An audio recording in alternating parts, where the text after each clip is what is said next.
আচ্ছা, তোমরা শ্রাবণ মাসে কাচের চুড়ি কে কে পরেছো বলো তো? কেন এই কাচের চুড়ি পরে সেটা আমার জানা নেই, তবে সবাই যেহেতু পরছে তাই শখের বশত আমিও পরেছি। আচ্ছা বলো তো, একটা মেয়ে ঘুম থেকে উঠে এক কাপ চা খেয়ে কেন অফিস যেতে পারে না? এটা আমারও জানা নেই, তাই তোমাদেরকে এই প্রশ্নটা করলাম। সংসারে কাজ সামলে, বাচ্চা সামলে, সমস্ত কিছু সামলে যখন একটা মেয়ে বাইরে কাজ করে, তারপরেও শুনতে হয় সেই মেয়েটাকে যে তুমি কি করো। কথায় আছে সংসার সুখের হয় রমণীর গুণে। কথাটা কিন্তু একদম বাস্তব সত্যি কথা, কিন্তু এই কথাটা কেন হলো না যে সংসার সুখের হয় পুরুষের গুণে?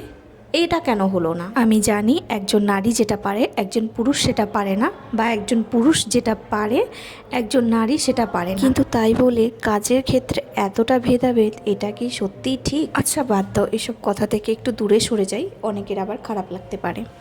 জানো তো, আমি না ভীষণ খুঁতখুঁতে একটা মানুষ। সারাদিনে নিজের জন্য সময় হয়তো আমি 2 মিনিটও দিতে পারি না, কিন্তু তার মধ্যে আমি চেষ্টা করি যে আমার ঘর বাড়িগুলোকে পরিষ্কার পরিচ্ছন্নভাবে রাখার জন্য।